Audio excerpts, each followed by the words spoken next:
تراجم اور ان کی روایت. دیکھیے یہ بحث جو ہے کہیں کتاب میں نہیں لکھی اور کوئی شرح میں نہیں، کوئی کتابی میں نہیں. تو کرے نہیں تھا، یہ تو میں نے ایجاد کیا. یہ بات ترمذی کے سبق میں نے وہ ایجاد کیا ہے. اس بحث کا حاصل یہ ہے کہ امام ترمذی نے یہ باب قائم کیا، باب مالا یقبل صلاۃ بغیر طہور، یہ باب قائم کیا. اور اس کے تحت جو ہے حضرت ابو ہریرہ عبداللہ ابن عمر رضی اللہ تعالیٰ عنہ کی روایت. تو ائمہ ستہ امام بخاری، امام مسلم، ابو داؤد، نسائی، ابن ماجہ، ان حضرات نے اس روایت کو کہاں کہاں ذکر کیا اپنی کتاب میں، اور ان حضرات نے اس ترجمہ کے مطابق کیا ترجمہ قائم کیا اپنی کتاب میں. ترجمۃ الباب کیا ہے. اب اس میں یہ دیکھیے کہ یہ بحث میں تو یہ چیزیں ہیں کہ امام ترمذی کی روایت صحیح ستہ میں کہاں ہے اور کیا باب ہے، باب کیا ہے. اب اس میں دو صورت ہے. ایک تو یہ کہ امام ائمہ صحیح خمسہ امام ترمذی کے مطابق بیانی وہی روایت لائیں گے جو امام ترمذی لائے، اور بیانی ویسے ہی باب قائم کریں گے. دوسرا یہ ہے کہ وہ روایت تو بالکل نہیں لاتے ہیں، بسا اوقات ہم اس کے مثل دوسری روایت لاتے ہیں اور اس کے مثل دوسرا باب قائم کرتے ہیں. مثلا امام ترمذی کی شرط کے مطابق یہ روایت، لیکن وہ روایت امام بخاری کے شرط کے مطابق نہیں ہے. تو امام بخاری کیا کرتے ہیں، مسئلہ تو ان کو بھی بیان کرنا ہوتا ہے، کبھی کبھی نہیں بھی کرتے ہیں. تو جو امام ترمذی باب کے تحت مسئلہ بیان کر رہے ہیں وہ مسئلہ ان کو بھی بیان کرنا ہوتا ہے، امام بخاری، مسلم اور نسائی وغیرہ کو. لیکن وہ امام ترمذی والی روایت نہ لا کر کسی اور صحابی کی روایت لاتے. سمجھ بات آ رہی کہ نہیں. کبھی بعینی وہی روایت لاتے ہیں، وہی ترجمۃ الباب لاتے ہیں، اور کبھی جو ہے وہ روایت نہیں لاتے ہیں کیونکہ وہ روایت ان کے شرط پر نہیں اترتی ہے، تو اس کے مثل دوسرے صحابی کی روایت لاتے ہیں، سمجھ گئے، اور اس پر دوسرا باب قائم کرتے ہیں. بات سمجھ میں آئی؟ بولو کہ سمجھ میں آ رہا ہے. امام ترمذی نے یہ باب قائم کیا، باب ما جاء لا تقبل صلاۃ بغیر طہور. اس کے تحت عبداللہ ابن عمر رضی اللہ تعالیٰ عنہ کی روایت ذکر. تو اس روایت کو امام بخاری، مسلم، ابو داؤد، نسائی، ابن ماجہ نے کہاں کہاں ذکر کیا ہے یا نہیں کیا ہے، یہ بھی بتلانا ہے. اور اگر ذکر کیا ہے تو بیانی وہی روایت کے کچھ الفاظ کے ساتھ. کبھی ایسا ہوتا ہے بیانی وہی روایت ذکر کرتے ہیں، کبھی ایسا ہوتا ہے کہ بیانی وہ روایت ذکر نہیں کرتے ہیں بلکہ اس کے مثل دوسری روایت لاتے ہیں. اس روایت کو کچھ مصنف لاتے ہیں، کچھ مصنف جیسے بخاری، نسائی وغیرہ نہیں لاتے. کبھی جو ہے دوسری روایت کو لے آتے ہیں. ارے سمجھ میں آیا کہ نہیں. تو میں ان سب کی تخریج نکال کر کے آپ کے سامنے پیش کروں گا، یہ روایت کس جگہ کہاں کہاں پڑھا ہے. کبھی ایک روایت بخاری میں کئی جگہ ہوتی، کئی باب قائم کرتے ہیں، تو میں اس میں کئی باب بتلاؤں گا کہ کہاں کہاں یہ روایت. اس سے فائدہ کیا ہوتا ہے؟ اس سے فائدہ کہ یہ روایت کو سامنے لے آئیں گے، لانے کے بعد جب اس کے بعد جو شرح ہوگی، مباحث بیان کیے جائیں گے، تو اس مباحث کا تعلق صرف ترمذی سے نہیں ہوگا بلکہ پورے صحیح ستہ کے ابواب سے ہو جائے گا. اب ایک ترمذی حل کریں گے، پورے صحیح ستہ حل ہو جائے گا. سمجھے؟ وہ اس کا حوالہ رہے گا تو آپ کو ہر کتاب کا مطالعہ کرنے کی ضرورت نہیں ہے. یہ تقریر جو کریں گے سبحانی وہی تقریر سب سیاہ سکتہ میں ہو جائے گی. بات سمجھ میں آئی؟ تو یہ ایک شرح جو ہوگی وہ پورے سیاہ سکتہ کی شرح ہوگی. بات سمجھ میں آ گئی کہ نہیں آئی؟ بولو نا بھائی، یہ بات صحیح ہے کہ نہیں؟ یہ تخریج حدیث کرنے میں تو مجھے بڑی دقت اٹھانی پڑی. ایک ایک روایت کو ڈھونڈنے میں قریب 3-4 گھنٹے مجھے لگے ہیں، اور میں نے اس کو ڈھونڈ کر کے تب جو ہے مرتب کیا ہے مولانا صاحب. اب سوچتے ہیں کہ یہ صرف جو ہے ایسے ہی ڈھونڈ لیا نکل لیا. بخاری میں تو خاص طور ڈھونڈنے میں بڑی دقت ہوتی، کیونکہ امام بخاری کا کوئی جوڑ بھی نہیں ہوتا ہے روایت اور ترجمہ سے. کہیں بھی کہیں ایک روایت کو لے آتے ہیں. روایت ہوتی کتاب الطہارت کی اور وہ لاتے کتاب الحج میں یا کتاب البیوع میں لے آتے ہیں. ان کو ڈھونڈنے کے لیے جو ہے دماغ چاہیے اور مہارت چاہیے. تو میرے پاس تو اللہ کا شکر ہے دماغ بھی ہے اور مہارت بھی ہے. مہارت کس میں ہے؟ مہارت کی فنی بکواس بحث. ائمہ صحاح ستہ کے تراجم یعنی تراجم ابواب کیا کیا ہے اس پر، اور ان کی روایات کیا کیا ہے. چنانچہ سب سے پہلی کتاب ترمذی شریف. ترمذی شریف کے پہلے صفحہ پر یعنی دوسرے صفحہ پر حضرت امام ترمذی رحمۃ اللہ علیہ نے باب قائم کیا ہے، باب ما جاء لا تقبل صلاۃ بغیر طہور.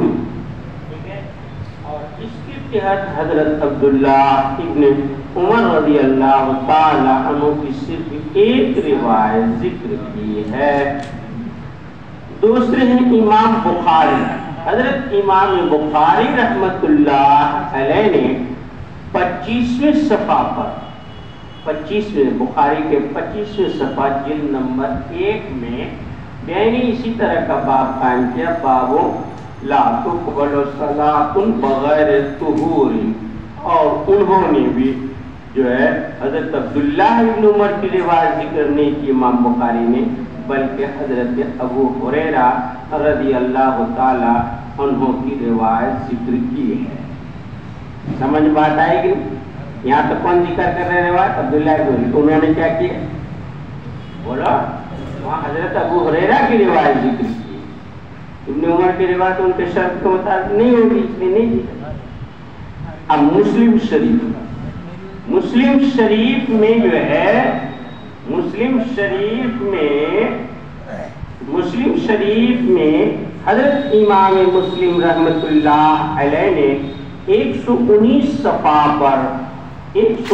صفحہ پر 3 روایتیں ذکر کی ہیں. ایک تو حضرت عبداللہ ابن عمر رضی اللہ تعالیٰ عنہ کی روایت کو سماع کی سند سے دو سند سے بیان کیا ہے. عبداللہ ابن عمر رضی اللہ تعالیٰ عنہ کی روایت کو سماع ابن حرب کی سند سے جو ہے 2 ترک سے جو ہے عبداللہ ابن عمر کی روایت ذکر کی ہے. اور تیسری روایت حضرت ابو ہریرہ رضی اللہ تعالیٰ عنہ کی بیان کی ہے. علامہ ندوی شارح مسلم نے جو ہے اس پر باب قائم کیا ہے، باب وجوب الصلاۃ، باب وجوب الطہارت للصلاۃ، باب وجوب الطہارت للصلاۃ، یعنی نماز کے لیے طہارت کے واجب ہونے کا بیان. اسی طریقے سے امام جو ہے ابو داؤد رحمت اللہ علیہ نے امام ابو داؤد رحمت اللہ علیہ نے 9 صفحہ پر ابو داؤد شریف میں باب قائم کیا ہے، باب فرض الوضو. اور اس کے تحت 3 روایتیں ذکر کی ہیں. ایک تو ابو الملک عن ابی الملک عن ابیہ کی روایت، عن ابی الملک جو اس سند میں ترمذی کے اس سند میں آ رہی ہے روایت، عن ابی الملک عن ابیہ ہے. ٹھیک ہے. دوسری روایت ہے حضرت ابو ہریرہ رضی اللہ تعالیٰ عنہ کی، اور تیسری روایت حضرت علی رضی اللہ تعالیٰ عنہ سے 3 روایت امام ابو داؤد نے ذکر کی ہے، اور امام نسائی نے 18ویں صفحہ پر باب قائم کیا باب لا تقبل الصلاۃ بغیر طہور، اور انہوں نے حضرت عبداللہ ابن عمر رضی اللہ تعالی عنہ کی حدیث الباب کو ذکر فرمایا ہے۔ امام ابن ماجہ نے 24ویں صفحہ پر باب قائم کیا ہے باب ما جاء لا تقبل الصلاۃ بغیر طہور، اور انہوں نے 5 روایتیں ذکر کی ہے، ابن عمر کی اور ملیح کی، اور 3 روایت جو ہے حضرت ابو ہریرہ رضی اللہ تعالی عنہ کی ذکر کی ہے۔ اب اس کے بعد سمجھیے دوسری بحث ہے امام ترمذی کے ترجمۃ الباب اور دیگر صحیح ستہ کے تراجم کے درمیان موازنہ۔ ایک یہ بات میں نے پہلے بھی ضمناً بیان کر دی تھی، لیکن چونکہ یہاں ترجمۃ الباب پہلی مرتبہ آیا ہے، اس لیے میں نے سوچا کہ اس بات کو پھر یہاں بحث قائم کر کے بیان کر دیتا ہوں۔ علامہ انور شاہ کشمیری رحمت اللہ علیہ نے فرمایا حرف الشذی میں اور معرف السنن میں کہ صحیح ستہ میں سب سے اعلیٰ تراجم اور سب سے اعلیٰ تراجم جو ہے وہ بخاری شریف کے ہیں۔ اس معاملے میں امام بخاری سباق الغایات ثابت ہوئے ہیں، اور بعض تراجم تو اس قدر باریک اور دقیق ہوتے ہیں کہ شراح حدیث کو تراجم کے حل کرنے کے لیے مستقل جو ہے اصول مرتب کرنے پڑے ہیں۔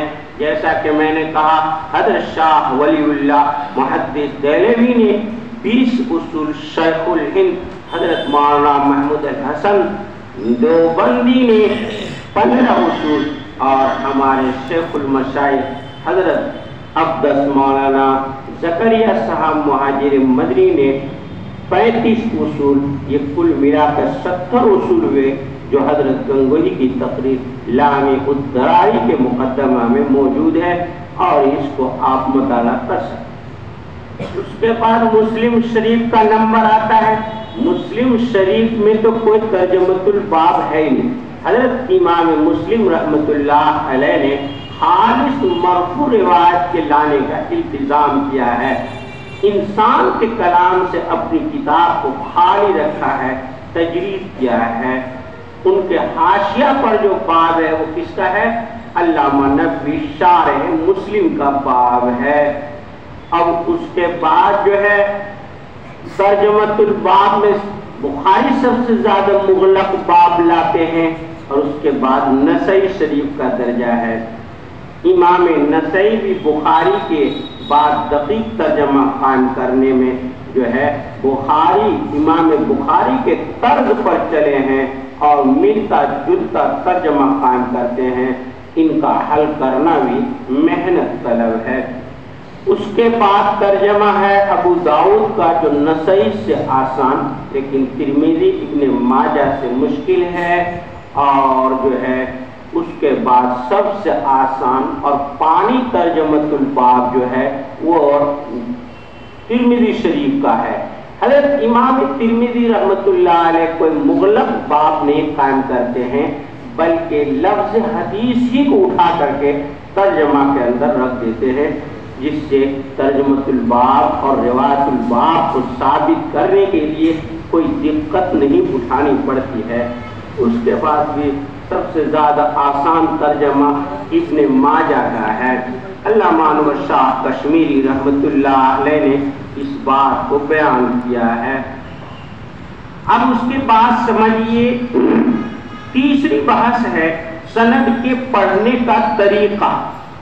سند کے پڑھنے کا طریقہ دیکھیے، آپ حضرات اس سے پہلے مشکات شریف پڑھ کے آئے۔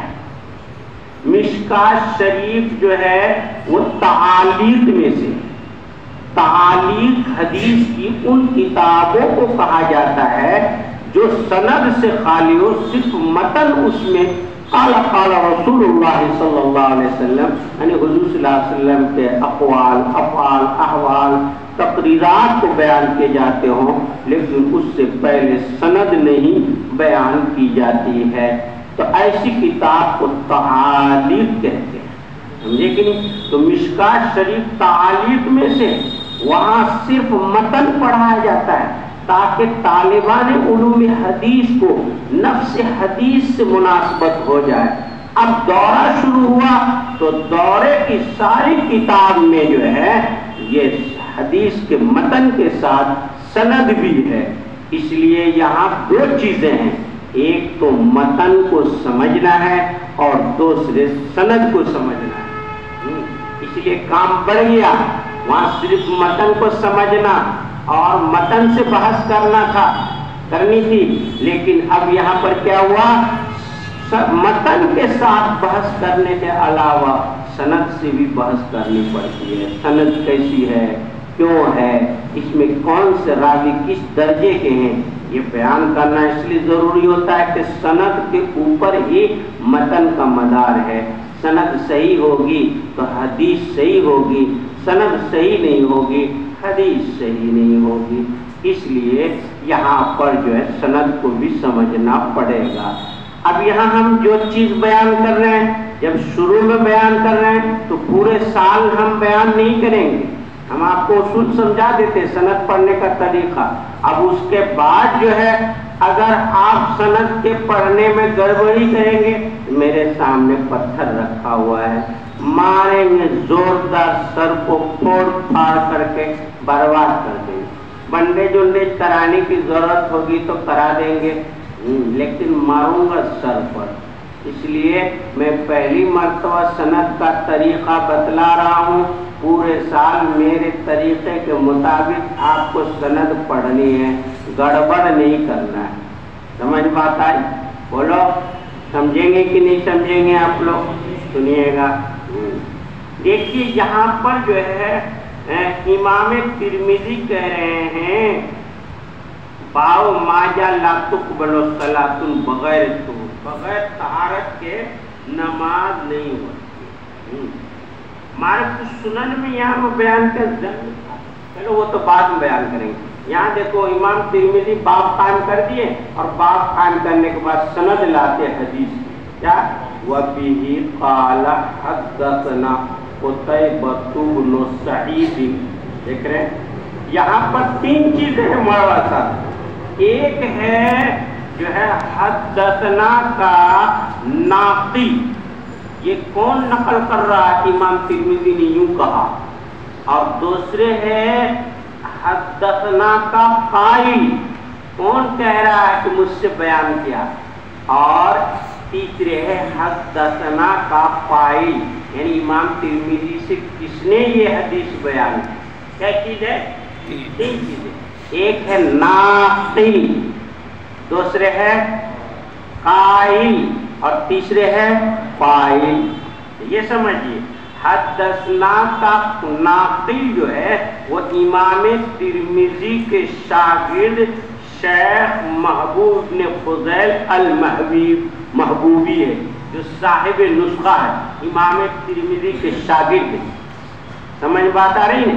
یہ تو ہو گئے ناقل، اور قائل یعنی حدثنا کہنے والے کون کہہ رہے ہیں، میرے سے بیان کیا، کون کہہ رہے ہیں، امام ترمذی کہہ رہے ہیں، اس کے قائل امام ترمذی ہے، اور جو ہے اس کا فاعل کون ہے، کس نے حدیث بیان کی ہے، وہ قتیبہ ابن سعید محدث نے بیان کی۔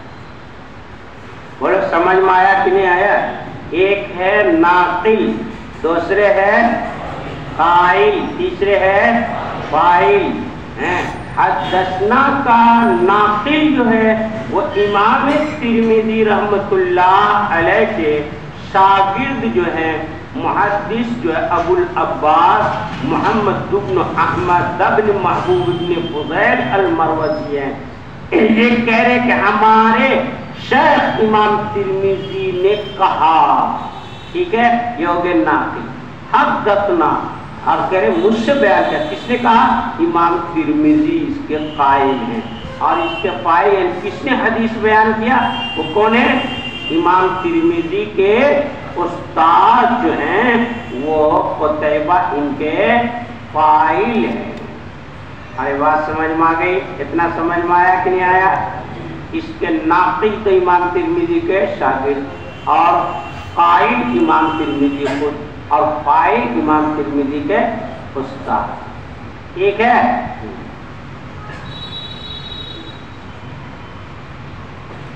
تھوڑا دماغ کو جو ہے صاف کر کے جو ہے آپ لوگوں کو یہ کرنا پڑے گا جناب، دماغ کو صاف کر کے سننا پڑے گا، اتنا سمجھ میں آئے۔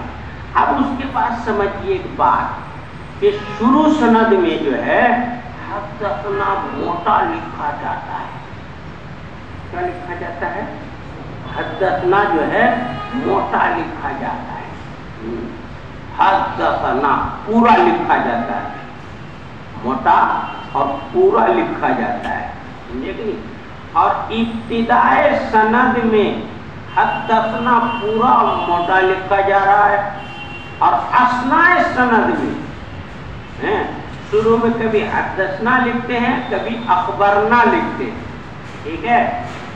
اور بیچ سند میں جو ہے وہ کیا لکھتے؟ سنا یا جو ہے کیا لکھتے؟ نا، سنا نا اور انا لکھتے ہیں، یعنی جو ہے سنا جو ہے اس سے مراد حدثنا مراد ہوتا ہے، اور نا صرف مراد ہوگا نا، تو نا سے مراد بھی کیا ہوگا؟ حدثنا ہوگا، ٹھیک ہے؟ اور انا ہوگا تو انا سے مراد کیا ہوگا؟ اخبرنا ہوگا، انا سے مراد کیا ہوگا؟ اخبرنا ہوگا۔ ارے بات سمجھ میں آ گئی؟ ہاں۔ اور اس نا اور انا، نا سے مراد کیا ہوگا؟ حدثنا، اور انا سے مراد کیا ہوگا؟ اخبرنا۔ تو جہاں نا آئے گا بیچ سند میں، شروع سند میں نہیں آتا نا، شروع سند میں تو حدثنا آئے گا، اب بیچ سند میں کیا آئے گا؟ نا آئے گا، تو نا سے کیا پڑھیں گے اس کو؟ حدثنا۔ اور بیچ سند میں انا آئے گا تو اس کو کیا پڑھیں گے؟ اخبرنا۔ اب حدثنا اور اخبرنا یہ سمجھ گئے۔ اب اس میں قال محذوف ہوگا، نا سے پہلے بھی اور انا سے پہلے بھی کیا ہوگا؟ قال محذوف ہوگا، یعنی قال حدثنا، قال اخبرنا۔ یہ پڑھنے میں آئے گا مولانا صاحب، لیکن لکھنے میں نہیں آئے گا۔ یہ کیا آئے گا؟ پڑھنے میں آئے گا، لکھنے میں نہیں آئے گا۔ قال حدثنا، حالانکہ قال لکھا ہے، انا لکھا، نا لکھا ہے، نا کو کیا پڑھیں گے؟ حدثنا پڑھیں گے، لیکن اس سے پہلے کیا محذوف مانیں گے؟ قال۔ قال محذوف بھی رہے گا، لکھا نہیں جائے گا، اس کو پڑھیں گے قال حدثنا۔ اگر انا ہے تو اس کو کیا پڑھیں گے؟ اخبرنا، لیکن اس سے پہلے کیا ہے؟ قال محذوف مانیں گے، قال اخبرنا۔ بات میں اور بھی الفاظ آ رہے ہیں تو اس کی تفصیل میں آگے، اکثر یہی دو آتے ہیں، انا اور نا اور انا۔ اور شروع سند میں جو ہے یہ حدثنا جو آتا ہے اس کو وَبِهِ قَالَ حدثنا پڑھا جائے گا، وَبِهِ قَالَ، اس کو محذوف ماننا پڑے گا۔ بیچ سند میں تو صرف قال محذوف ماننا ہے، لیکن شروع سند میں جو موٹا حدثنا آ رہا ہے اس سے پہلے بھی محذوف ماننا ہے۔ کیا ماننا ہے؟ وَبِهِ قَالَ حدثنا، وَبِهِ قَالَ حدثنا۔ یہ اصل میں یہ وَبِهِ قَالَ حدثنا مختصر ہے اس جملے سے، جو جملہ ہے وہ بِالسَّنَدِ الْمُتَّصِلِ مِنَّا إِلَى الْمُصَنِّفِ، بِالسَّنَدِ الْمُتَّصِلِ مِنَّا إِلَى الْمُصَنِّفِ، یعنی مجھ سے لے کر کے مصنف تک جو سند ہے اس سند کو کے ساتھ ہم یہ حدیث پڑھ رہے ہیں۔ اب یہ ہر اصل پہ کیا ہے؟ پوری سند کے ساتھ پڑھنا چاہیے۔ حدثنا کوثر وفلا وفلا عقل وفلا اور امام ترمذی تک پڑھتے رہیں، تو ہر حدیث کے شروع میں اتنی لمبی سند پڑھنا دشوار ہے۔ ایک تو یہی عبارت پڑھنے میں اپنے کو سر میں درد ہوتی ہے، کہ تیز نہیں پڑھتے ہیں، ٹائم نکلتا ہے. اب پوری سند روزانہ پڑھے، ہر حدیث پر پوری سند پڑھے تو کتنا وقت لگے گا کہ نہیں لگے. اس لیے پوری سند تو نہیں پڑھا جا سکتی. اب کیا کریں گے؟ تو اس پوری سند جو استاد سے لے کر کے امام ترمذی تک، استاد سے لے کے امام بخاری تک، استاد سے لے کے امام مسلم تک ہے، وہ پوری سند کا اختصار کیا اس جملے میں، وَبِالسَّنَدِ الْمُتَّصِلِ مِنَّا إِلَى الْمُصَنِّفِ إِلَى إِمَامِ التِّرْمِذِي. یعنی وہ سند متصل جو مجھ سے ہے، مجھ سے لے کے امام ترمذی تک ہے، اس کی نیت کرتے ہوئے میں پڑھ رہا ہوں. بالسند المتصل منا، جو سند مجھ سے یعنی سننے والے سے لے کر کے جاننے والے تک ہے. وہ دیکھیے سننے والے جو ہے ہنس رہے ہیں. تو جو سند جو ہے مجھ سے یعنی پڑھانے والے سے لے کر کے وہاں حضور صلی اللہ علیہ وسلم تک ہے، امام بخاری ترمذی تک ہے، اس متصل سند کی نیت کے ساتھ. تو یہ جملہ ہوا پوری سند کا مختصر. لیکن پھر یہ جملہ پڑھنا بھی دشوار تھا. ہر سند میں قاعدہ بھی وہ بھی سند متصل منا ہے المصنف، وہ بھی سند متصل منا ہے المصنف. ہر سند کے شروع میں یہ جو پڑھنا میں وہ بھی جو ہے تھوڑا لمبا ہو جاتا ہے. اس لیے بالسند المتصل منا الى المصنف، اس کو مختصر کر دیا وہ بھی قال سے مختصر کر دیا بھی قال. تو وہ بھی قال سے مراد مدرس سے لے کر کے اور امام ترمذی تک جتنی سند ہے وہ سب سند نیتاً جو ہے مراد لے لی جائے. ارے بات سمجھ میں آ رہی کہ نہیں آ رہی؟ بات ہے لوگ. تو بھی قال جو ہے نا یہ اصل میں نیتاً مدرس اور آپ لوگوں کی سند سے لے کر امام ترمذی تک جوڑنے کے لیے یہ مختصر سا جو ہے کیا کہتے اس کو موبائل میں جو ہوتا ہے وہ ہے، یہ اس کو پورا جو ہے بھرا ہوا ہے. کھولیں گے تو پھیلے گا. یہ تو مختصر کر دیا اس میں. نکالیں گے تو پھیلے گا. پوری لمبی سند وہ بھی قال. اب سمجھ میں آیا؟ اصل میں چاہیے تھا کہ پوری سند مدرس سے لے کے امام ترمذی تک پڑھتے، لیکن اتنی لمبی سند پڑھنا بہت طولتا ہے، لمبی بات ہے. اس لیے اس کو اختصار کیا اس جملے میں، وہ بالسند المتصل منا الى المصنف یا الى امام ترمذی. اب یہ جملہ بھی پڑھنا مشکل تھا، لمبا ہو رہا تھا، تو اس کو پھر مختصر کیا وہ بھی قال سے. وہ بھی قال سے مراد کیا ہے؟ مدرس سے لے کے امام ترمذی تک جو ہے وہ سند جو ہے وہ سند کے اختصار کے ساتھ ہم یہ حدیث پڑھ رہے ہیں. ارے سمجھ میں آیا کہ نہیں؟ بولو نہیں آ رہا؟ چلو اللہ کا شکر ہے. اب اس کے بعد دیکھو یہ تو ہو گیا اس کے متعلق بات ہے. اب اس کے بعد جو ابن کیا ہے دیکھو، قتیبہ تبن سعید. کیسے پڑھیں گے؟ وہ قال حدثنا قتیبہ تبن سعید قال. کیا پڑھیں گے؟ کیا پڑھیں گے؟ اخبرنا قال اخبرنا ابو عوانہ عن سماک ابن حرب قال وحدثنا حناد قال حدثنا وكيع عن اسرائيل عن سماك عن مصعب ابن سعد. یہ سند نہیں. اب اس نے ابن پڑھنے کا طریقہ سمجھو. یہ تو حدثنا اخبرنا ہو گئی، ٹھیک ہے. ابن کا کیا ہے؟ ابن کے سلسلے میں مانا کا 3 باتیں یاد رکھیں. 3 اصول سمجھ گئے کہ نہیں؟